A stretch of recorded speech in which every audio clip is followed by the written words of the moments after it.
So when I was a little kid, all the way up through even like college, I really struggled with boundaries. I had a lot of kind of like frenemy situations with where I would let people push my boundaries or put me in uncomfortable situations, and I would allow it to happen over and over again, or I didn't feel comfortable standing up for myself, or just I kind of allowed people to treat me in a way that I didn't want, and I would keep trying to make the friendship work. So that's as I said, I struggled a lot with boundaries and how to enforce them, how to frame them in my mind so that I could apply them to my relationships. There are many different types of boundaries. There are physical boundaries, there are mental, intellectual boundaries, emotional boundaries, time boundaries, material boundaries, and essentially, boundaries are the limits and rules that we set for ourselves in relationships. And the biggest thing I want you to notice is that boundaries are not about other people, they are about you, they are about ourselves. And I will dive into that a little bit more. But first, I want to talk about a few things that I think get in the way of enforcing boundaries. Firstly, boundaries do require power to enforce. There is a certain amount of power in the dynamic, in the relationship, that is needed in order for you to enforce boundaries. And I think there's a couple people that talk about this stuff really well. Healthy Gamer, Dr. K, he has a video on boundaries that I think dives into that. But that's not the focus of the video I wanted to make today. However, I do want to bring it up because I think that is something that is important to understand about boundaries, that it does require a certain amount of power to enforce them. You don't have to be way more powerful than the other person. That's not a requirement for this to work. But there are situations where you are completely in the, bottom situation and they're at the top, and that can make enforcing boundaries, at least in the way that I'm talking about, more difficult. Another thing that can get in the way of enforcing boundaries is if you feel like you need everybody to like you. So this is very tied to people pleasing. And this was something that I have really had to work on. And ultimately, what made a big difference for me was being okay with being the villain in somebody else's story. And maybe villain is an exaggeration for the scenario, but that's what it would feel like, right? If someone didn't like me or was upset at me to any degree, that to me was like, oh, okay, so I'm the villain now. And it was very stressful for me as I was trying to completely avoid ever feeling that way. But I found that as long as I felt that I was honoring what I felt was moral and a good way to treat people and respectful of others, that I would stand by those things, by my values, and it would be okay if another person saw me as a villain for the moment or longer in their story. But the need to have everybody like you will absolutely make it difficult to enforce boundaries, because boundaries are not for other people to like you. Boundaries are for you to be able to maintain and feel good in the relationships around you. The next thing that can make boundaries difficult to enforce is I tried to keep myself to a higher standard than other people. And I don't think that's really a bad thing. I think holding ourselves to a high standard is important, because each of us does have our own personal values, morals, standards. I think that's a good way to live. However, I also ran into this issue where, because I kept holding myself to a particular standard of how I treat people and how I interact with people, but I wasn't requiring other people to interact with me the same way. What I found was I kept letting people push on my boundaries and making me uncomfortable or hurting my feelings or treating me in a way that I wouldn't have treated them. And I would try to brush it off or excuse it. What I needed to do, and this is the reframe around this, is yes, it is good to hold yourself to a higher standard, but when it comes to your interactions and your relationships with people, it is okay to expect other people to treat you in the way that you would treat them. And the other thought process that helped me get to this point was to just remember that I am not a saint. Like, I'm not a better person than other people. I'm not more capable of being a good person than other people. There are plenty of people that are very, very good and want to be good and have the capability of treating others well. And it is okay to expect that if you are giving that to others. So essentially, like, I am not more evolved than anybody else. We are all capable of reaching this standard. If I am acting in that way, then it is okay to expect others that I have relationships with to treat me in that way back. The next thing that can get in the way of enforcing boundaries is if you are codependent. Codependency is when you are continuously focused on other people's wants, needs, problems in order to gain approval, feeling worthy, connection, and ultimately this stems from feeling a need to try to control something because you're maybe afraid of loss or uncertainty feels threatening to you. If you are somebody who feels responsible for other people's feelings a lot, that's a pretty good sign of codependency. And I've kind of talked about this in other videos, but I have found that the biggest help to get through feeling this way was to remember that other people are capable and other people are responsible for themselves, and you are not responsible for the emotional management of other people. We as individuals are responsible for the way that we feel, handle how we feel, and how we react. And this is something, right, like parents have to teach little kids. When it comes to like a little kid who wants to play with a toy and another kid is playing with it and they don't want to share, if that kid is upset that they're not being shared with, they don't get to just hit the other kid, right? That's the parent teaches the child, like, you have to manage your feelings even though you're upset. That's not how you do it. That's not how you handle this.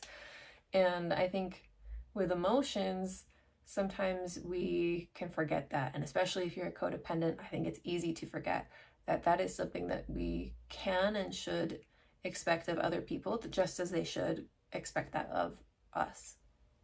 And the last thing that I think can really get in the way of enforcing boundaries, and this one was a big one for me, is if you grew up around people who generally are respectful, that can make it difficult to enforce boundaries because you will think that stating that you don't like something is setting a boundary, but it isn't. I like to give the analogy of, think of it like stating that you don't like something is the sign on the fence, but the boundary is what happens when somebody actually crosses the fence. The sign on the fence is not a boundary. That's just a statement of the boundary. So a boundary is what you do when the fence is hopped over. sometimes stating that you don't like something or you want something to change is enough. Like I said, if you grew up with parents or siblings that, in general understood that they tried to respect, like, hey, she doesn't like this, so I'm not going to do it. Sometimes that does work and it can be enough, but I do think it's important that if that's how you maybe grew up, and then you're now in a situation with somebody who continuously does not get the message, it can feel like they are breaking your boundary. And I think that's where it's really important to keep in mind that that was just the sign. And it's great when you have people that read the sign on the fence, but not everybody's going to do that. And the boundary is what happens when they hop the fence. So stating, your boundary or something that you don't like, it doesn't need to include the consequence on the first try, right? So you can start when interacting with somebody just like, hey, I don't like this, or I prefer this, and start from there. If it happens again, then you may want to get more clear about the consequences that follow. And that leads me to the next section, which is the mindset that you want to get to with boundaries. Ultimately, I think the most effective mindset to have around boundaries is that boundaries are for you. They are not for other people. And if you feel like someone is continually breaking a boundary, I think it's really important to look inside and see if you are breaking the boundary yourself, and do you actually even have a boundary around that thing, or do you just keep saying that you want something to change but you don't enforce that change? And I know if you are codependent or have fears around social interactions, it can feel threatening to shift your mindset from always trying to calculate and think about other people and how they're going to respond and how they're going to act, but just try to take some space and a breath and think about ultimately what you want to get to is shifting from the conditioned self who is very focused on fear and loss and what the other person wants or is going to act, and switching over to a more empowered way of viewing the situation, the mindset that is more focused on what do you want, right? So instead of the conditioned self saying, well, if I don't invite this person to this event, they will be very upset. Instead of focusing on that aspect of it, shifting, the empowered mindset would be, who do I want to be at this event? And again, trying your best to let go and remember that other people are responsible for themselves and how they feel.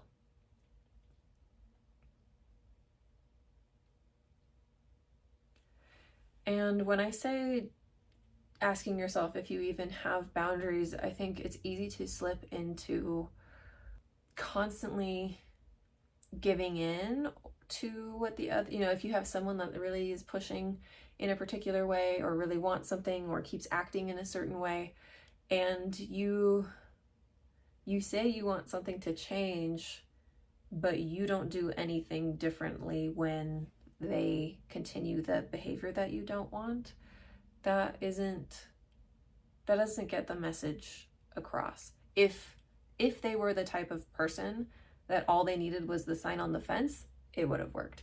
So instead of continuing with just rewriting the words on the fence in bigger letters, you need to establish with yourself first, what are the consequences of breaking that boundary? And you need to sit with yourself and own them, because if you are unsure if it's okay to have that boundary, or to enforce a particular consequence, it's not going to happen. And that person is not going to do it for you, because your boundaries are for you. They are owned by you, and they are for you. You are the one that has to enforce them. So lastly, here are a few additional tips for boundaries. So the first thing I would say is practice giving yourself space to answer. Rather than giving an automatic yes, if somebody asks you for something, give yourself time to think. And like even small little things. So for example, if someone says, hey, can you do me a favor?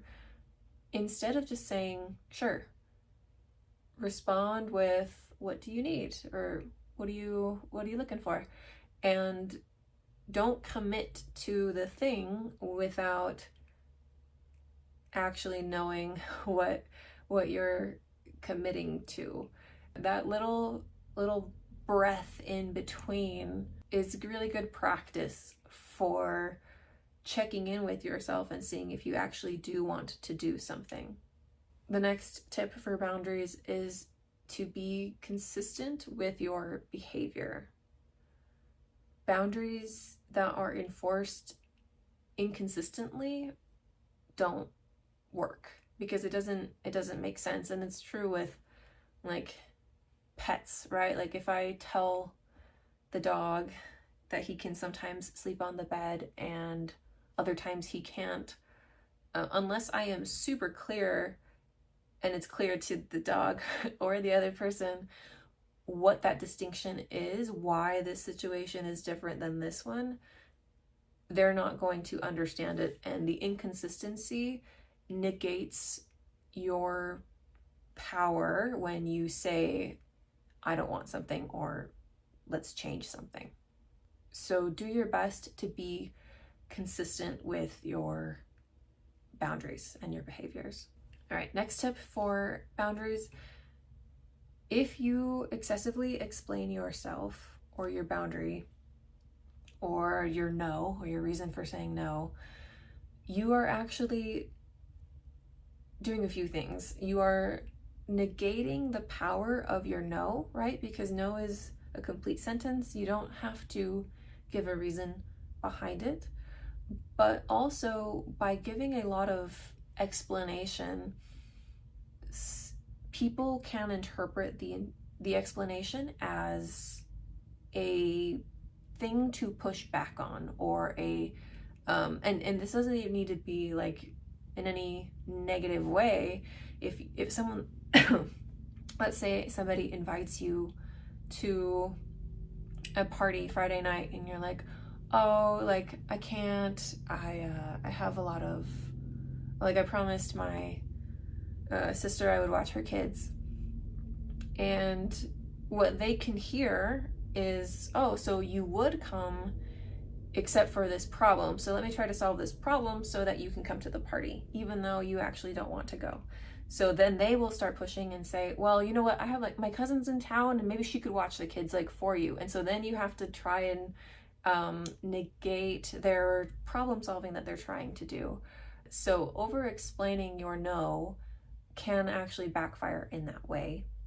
Also, I think another thing with over explaining is that if you over explain and kind of gush about why you can't and you're sorry and all of this and why it's important, it also can make people feel the need to comfort you for having said no to them, instead of allowing them to feel disappointed that you said no. And they can feel disappointed and then get over it, right? Like if I invite somebody and like, no, like I need some time alone. I had a busy day. I can feel disappointed that my friend isn't going to come hang out with me. That doesn't mean that I, act up, but if she kept telling me like, well, like this happened and that's why I can, and I'm so stressed out about this, and so I'm really sorry, it would make me feel more pressure to comfort her for having set the boundary, when maybe I just want to say, okay, sounds good, like I'll see you next week then, and then feel a little disappointed and then get over it. So over explaining can sometimes put people in a little bit of a tough situation as well. So let people feel how they're going to feel. You state what you are going to do, what you want to do in, a kind, compassionate way, and don't over explain for the reasons that I just mentioned. And the last tip I have for boundaries is keep in mind that you do not owe everybody your opinions on things. And I say this with social media in particular in mind, where you do not have to post your stance on something. You can if you want to, but I noticed this with like some relatives who, whether it's Facebook or Instagram or wherever, that if you don't change your profile picture to whatever as a show of support for a thing, then that means you're against the thing. And I don't think that's true. I also think that everybody gets to choose what opinions they share with whom. So yes, maybe these people follow you on social media, but have they earned a seat at the table for that opinion, right? Like, I have many opinions about a lot of things that are happening in the world, but I don't share them with everybody, nor do I have to. And it doesn't mean that I don't care about certain things. And I think it's very easy to feel pressure that other people are interpreting silence online as whatever, as support for something. And like I said, I don't think people have earned the seat at the table for all of your opinions. If you want to share something, and if it feels important and it feels right, it feels good to you, then absolutely do it. But that is a boundary that you get to set for yourself, and asking yourself, have they earned a seat at that table? Especially with something that I think can get people really, fired up. So even like politics, where I have opinions, but I also know that other people have very strong opinions, and are the people that I want, going to have these conversations with, have they shared or have they shown me that they deserve a seat at that table? This is my qualifications for sharing some of these things. Do I trust that they are going to be respectful in the way that they respond, even if they disagree? Do I feel like it's going to threaten our relationship if I don't immediately agree with everything that they say? There's a lot of reasons why you may not want to share certain opinions with everybody, and you don't have to. So just keep in mind that with intellectual boundaries, you do not owe everybody your opinion if you don't want to. So that is it for my tips on boundaries, and I hope this was helpful. I'd love to hear what you think, and that's all I got. See you next time. Bye.